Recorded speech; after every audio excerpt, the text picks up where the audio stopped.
As I was growing up, I used to go to a number of yoga centers and observe and talk to the teachers. And I always had questions to ask, because I have a very curious mind in some ways. That curiosity we need. We need to find out for our own understanding what the hidden meaning of everything that we do. So I'm always anxious to ask questions, and I've always got some good responses. Now, the number of centers in India I've been connected with, I've been visiting, but I picked up from every place a little bit that I thought was most precious, most useful, and then I kept gathering all the information. And then I learned to synthesize all that information and developed from my own experience, personal experience, because I've been doing yoga in a very intensive way, because I could see everything changes in the body. Our body is not the same after a yoga session. We have literally produced some of the biochemical and hormonal needs. It's a conscious process. We have a feedback system. So once we are in the feedback system, we can tap into the untapped potential. And the body has a complete pharmacy of its own. Every cell of the body, there are thousands of chemical reactions, biochemical reactions taking place every second. And we have 50 million or more, or trillion or more cells of the body participating in the dance of life. So once we are in touch with our feelings, we can orchestrate that innate capacity in ways which we can't otherwise. So it's all about the knowledge. The deeper the understanding, the deeper the why and how, more we can mobilize the body's own innate capacity. We can tap into the untapped potential. We're not even using 2% of it, not even 2%. All else is sitting there. It's there for the asking. So that's what yoga does. Through the yoga postures, we can tap into that and keep compensating for the functional decline that can take place due to stress, due to emotion, due to trauma, due to injuries, due to accidents. We can rebuild, we can repair, we can restructure the body, we can resculpture the body. The body is a printout of our own mind. So if we have that sense of reverence and feel our body is infinitely resourceful, and if we keep building up that trust, we can hasten the process of healing and feelings of wellness. Okay. Did you have yogi masters in your life? Well, not as a yoga teacher. I didn't particularly follow, but I had teachers mostly in the philosophical aspects of it. And one of them being Swami Chinmayananda. He passed away. But he was in India in the 60s and 70s.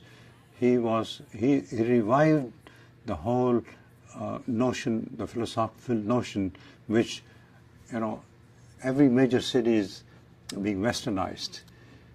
And with the travel, this has become a global village or universe now. And a lot of people travel so fast for the business, and a lot of people have moved away to North America and other countries. So a lot of Western influence is going back to India, just like a lot of Eastern influence is coming to the Western world. So it is not the same like it used to be, but still, when you look around with the overpopulation, with the crowded cities, there are still yoga places. Yoga is being offered in every park, every morning between 6 and 7, and evening 6 and 7. You can go to any park and yoga is available. It's being offered by the communities, and they want to popularize it, and now it is becoming compulsory in the educational system also. A lot of hospitals have yoga centers, yoga department, where if people have an asthmatic condition, they would give them the treatment, but they always suggest to do the complementary treatment at the same time. And there are a lot of kriyas, cleansing exercises. We can work with our own system and hasten the body's own ability to help heal itself. Whether it's asthmatic condition or hypertension, migraines, all the psychosomatic and degenerative disorders can be helped. The first step is we have to stabilize the condition. So it's not getting worse than what it is. So sometimes the chronic conditions take a little longer time. But nature has provided all the reverse mechanisms for no matter what the condition is, that we can heal ourselves. That sense of empowerment is what I focus upon.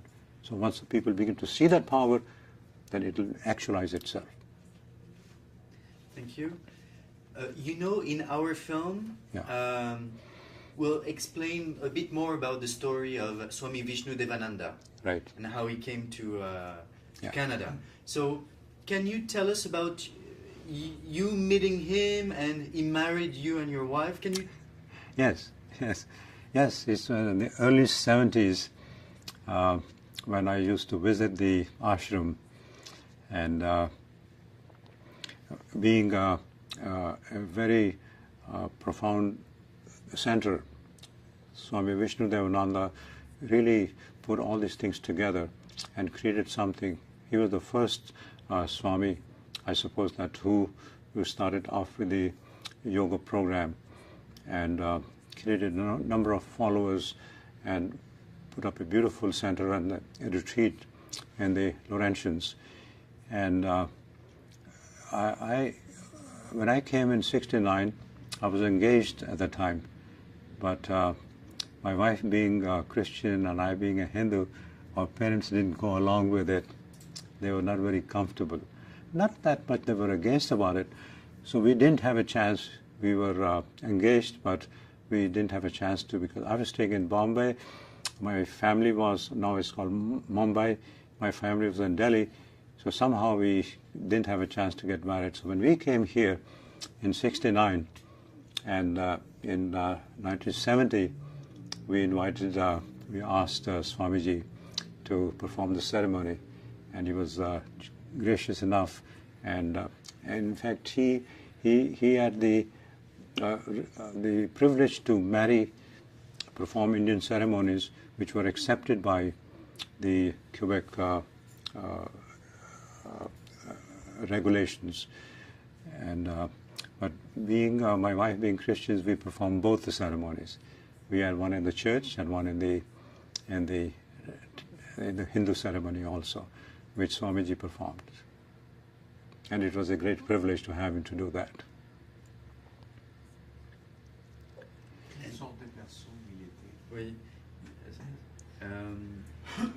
How was the man? How was the man? How was he? What kind of man? Yeah, very gracious, very helpful, very kind, and his mission was to, having experienced himself how beneficial yoga is, he wanted to share his knowledge and his experience with the rest of the world. And that's why he created this center where, and especially his teachers training programs were very popular. So people from all over the different countries, they could come.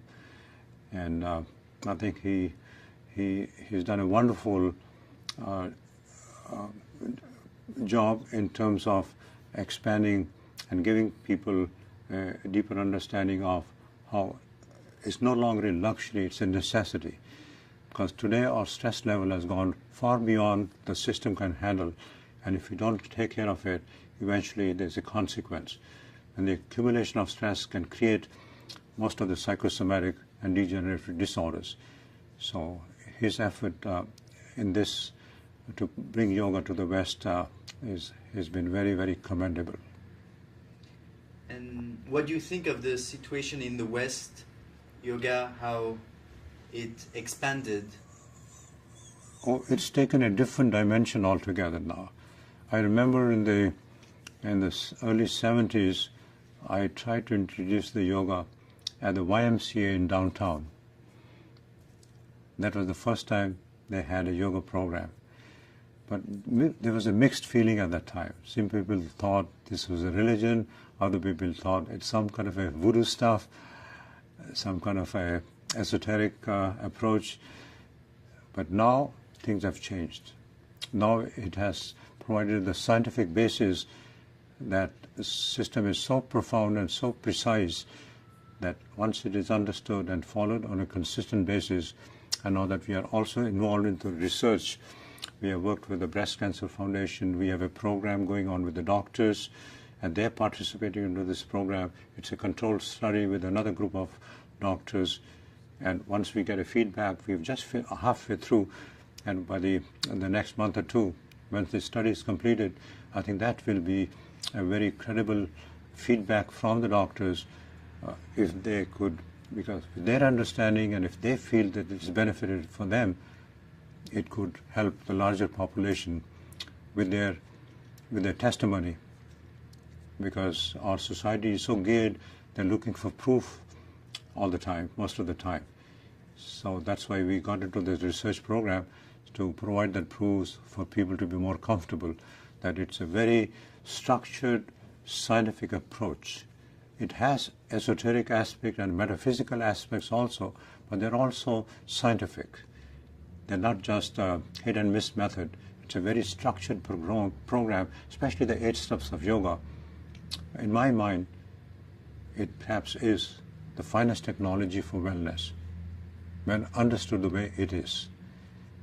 And even the Western thinkers are now orchestrating that yoga. India has provided yoga as a gift. This is India's gift for humanity, because India, the approach of India, or the saints and sages who developed this program, they were not doing it for a community or for a country. Their experience of unity consciousness, they experience this universe, they being a part of this universe, the universe being within them, or they are the universe. These notions come as we transcend and to go higher levels of awareness, which are not accessible at the level of the rational mind. So some people who may have hard time, difficult time to understand what these concepts are, because they are trying to understand it through the rational mind. We have to go into the higher levels, into intuitive awareness, which the science is providing us a very credible experience that we can go into those higher levels to experience, to create new insights about our own reality. So what will you do this afternoon with the doctors? What is your goal today with the doctors? Primarily, full sentence, for them to be able to give a feedback and their acceptance of having this program. Because when we were doing the Breast Cancer Foundation with these oncologists, so they realized that if this has helped these patients, and understanding that doctors also have their own stress, their lives are so busy, so preoccupied, and they work with patients who are always in pain, always in suffering. So they thought that in the beginning it was not a very comforting feeling, but gradually as they looked upon it, when they tried and discussed among themselves, they thought that it would be worth giving it a try to see how it can help. And now that we are in the process, we should find within the next couple of months the actual results. And so far, the results have been very positive. The feedback that we've been getting from them, they're very happy to have this program. And hopefully it will be continued in some form or the other as we go along. Good. I have another type of question. What do you think of the different trends of yoga in the world right now? Well, in every business, in every field, things change.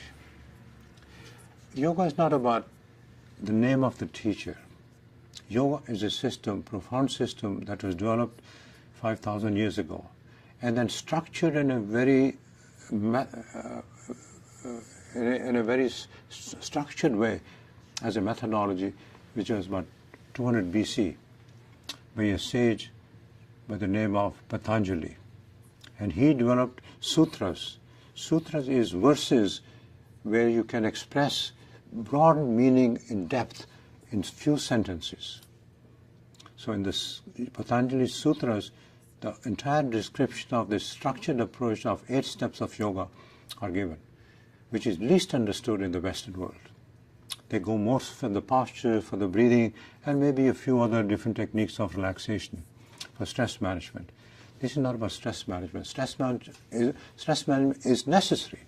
But after stress management, the journey begins from the relaxation response which culminates into meditative experience, then the inner journey toward the higher levels of awareness, which are very distinct.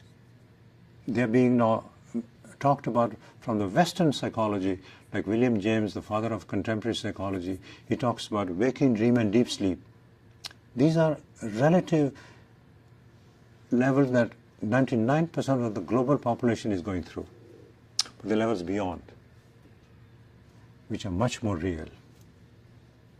I think it's William Blake who talks about our waking dream and deep sleep. They're made up of the same stuff that our dreams are made up of. They're relative reality. This reality is fabricated by the mind, the ego. We have a body, mind, and intellect. We interact with objects, emotions, and thoughts, and we become feeler, thinker, and perceiver. These are created in time and space. Who we are is timeless and ageless. So how to experience that aspect, which again the science is probing into. And now we have enough evidence that there is some source, because cause and effect are inseparable. Cause and effect are inseparable. So that source is still there, disguised into whatever it creates. So how to access the source rather than what it creates? So that's the journey of the yoga. How to eventually anchor our attention into the source, to become one with, to feel that sense of magic and miracle, to see sense of power. Because that source is inexhaustible. That source is timeless, it's ageless. It's not the thing, it's not a phenomena, it's not a form. It's an unmanifest, pure potentiality in a dormant state. So when that is activated, then it creates. And that's what the notion of Big Bang is. That during Big Bang, that source stirred up, and the molecules and atoms and the particles collided, and this universe got created. So that cosmology is also to be understood as a part of, from the yoga perspective, there are three aspects of it. One is the Vedanta, which is self-knowledge. Sankhya, one of the systems, philosophical systems, to understand our cosmology. So once we have understood the cosmology and we have a self-knowledge, yoga is a practical methodology to have that experience. So it's all intertwined, whereas in the West, mostly the focus is on the postures, the breathing, and other things that might be very peripheral. They're all necessary, they're all very good, but it's too limited that we have to go deeper, to explore into our inner journey, to finally experience the experience of wholeness. It is the memory of wholeness that for healing, spontaneous healing, and optimal feelings of wellness takes place most. It's very interesting. We don't have much time, so I'll ask a few last questions. Right. Moi, je vais faire un portrait aussi. Oui. Et même le portrait respiration aussi, ça serait Oui, bien. mais est-ce que tu as beaucoup de Ben, questions? Parce que juste il me deux. semble que- Deux. Okay. For someone who doesn't know yoga, Yeah. he might wonder, what are the limits of yoga? Or, in other words, what can yoga do or not do? Well, for such people, I've developed a program. Usually we have open house information sessions. That's where people get an opportunity to understand what it is. Because they need to know, and there has to be somebody who has gone deep enough to give that understanding. And most people who come to these information sessions, which are open house. But are there limits in yoga? Are there limits? In yoga, there are no limits. Once we open up, limits are at the level of the rational mind, which is again a learned experience. We have a collective consciousness. This is only possible when we are older, we are going to age. Suffering is a part of life. Or at the menopausal years, these symptoms have to be there. These are conditioned responses. And what yoga does is to take you beyond.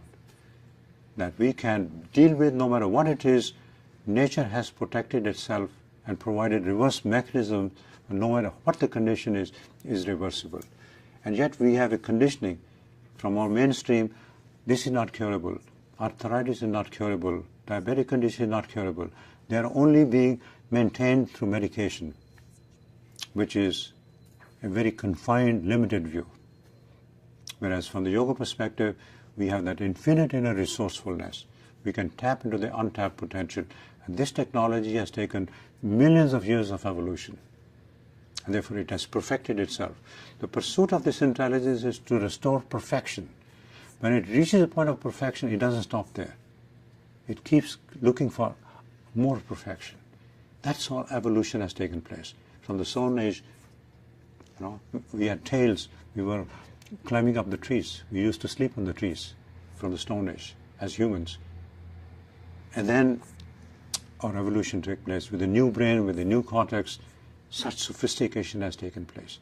And now we are so proud of, human beings are the only species who have a nervous system, who have the memory and recall. We can think back, we can look forward. No other species has that. We are only aware of the aging process. Animals and insects, they are not. And because we are aware, we still have a conditioned mind that when we are 60, when we are 70, this has to happen, there will be a functional decline. And what yoga does, it takes you beyond. That no matter what age, that's only a biological age, but underneath is a chronological age with our subtle body. We got to keep refining that. When that is being refined, our physical body is being orchestrated from being conceived and being constructed from our subtle body. So there are all the layers yoga deals with, our physical, our emotional, our mental, and our spiritual. It's a process of integration.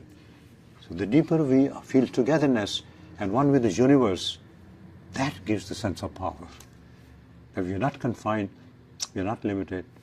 Who we are is timeless, ageless, infinite, ever present. And that's where we rediscover our immortality. That's where even the fear of death goes. Death is only a transition, transformation. Death is of the body, dust onto dust. Who we are, death is of the ego. And it is the crucifixion of the ego which will allow resurrection of the higher self. That's profound experience. How profound this experience can be. To rediscover immortality. That's where the fears will go away. Without that knowledge, even in the biblical notion, only when you know the truth, that you will be set free. That's the truth. But our own self, that we are not the body, we are not the mind. We have a body, we have the mind. Who we are is the source of both. When that experience comes, feelings of liberation, which is called moksha. Freedom from human condition to rediscover our true nature. One last question, yeah. Because after we will take an image and then we have to go. Okay. In a short way, can you tell us why you came from India to Canada? That's a good question. The reason is my wife's sister. Sorry. Can you start again? Yeah. I came to Canada. Right. Tell me, I came to Canada. Yes. I think the reason we came to the reason we came to Canada is because my fiancée at that time, her sister was in Montreal. And my wife came in '67 for the expo. And she loved the city. And because her sister was here, she persuaded her that at some point that we should also come. So she sponsored her. And at that time, coming to Canada was not a problem. All we needed was some sponsor, and it took but within a year, our application was processed. And in my mind, I thought we will come to visit Canada. I wanted to visit the Western world. And I think I had a little propensity for coming to West. And the reason is, in my past lives, I think I have been here. Because when I came here, there was no culture shock. I could feel the familiarity as though this was not a new place. And it didn't seem like something that I had not been before. Intuitively, I felt that I had, in my past lives, lived in the Western world. And perhaps that was one of the from the nature's way of bringing us here. And no regrets. I'm glad that we came because our life has been so productive here. Canada is a beautiful country and people are wonderful, and we feel blessed to be here. Thank you very much, Thank you. Dr. Bali. Thank you.